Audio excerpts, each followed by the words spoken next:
नमस्कार मित्रांनो, आज आपण आलो आहोत छत्रपती संभाजीनगर म्हणजेच औरंगाबाद केव इथे। आज मी तुम्हाला औरंगाबाद गुहांचा इतिहास नाही तर त्यामागची विचारधारा सांगणार आहे।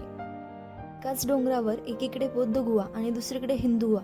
आजच्या काळात जिथे धर्माच्या नावावर वाद होतात तिथे 1500 वर्षापूर्वी एकाच जागी दोन धर्म शांततेत कसे नांदत होते।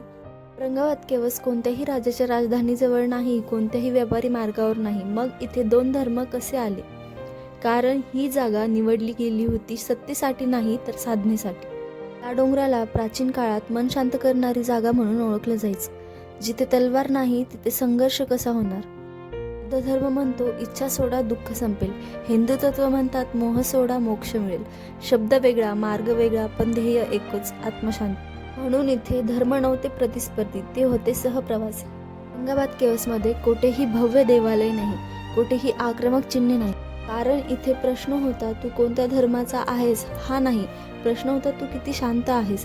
आज आपण धर्माला ओळखीशी जोडतो, अहंकाराशी जोडतो, पण त्या काळात धर्म होता स्वतःला ओळखण्याचा मार्ग। म्हणून त्या काळात एकाच जागी दोन धर्म शांततेत राहू शकले। औरंगाबाद केव्समध्ये अजंठासारखे भव्य चित्र नाहीत, एलोरासारखी प्रचंड शिल्प नाही, पण इथे आहे साधेपण। ठिकाण राजांसाठी नव्हती, पर्यटकांसाठी नव्हती, ही होती स्वतःला शोधण्यासाठी। आज आपण फोटो काढतो, रील बनवतो, पण इथे येऊन 2 मिनिटं शांत बसलो तर लक्षात येतं इतिहास पाहायचा नसतो, तो अनुभवायचा असतो। औरंगाबाद केव्स आपल्याला इतिहास शिकवत नाही, ते आपल्याला आरसा दाखवतात। धर्म वेगळा असू शकतात, पण शांतता सगळ्यांना हवी असते। या व्हिडिओमध्ये मी तुम्हाला 1 ते 5 गुहा दाखवलेली आहे, म्हणजेच बौद्ध गुहा।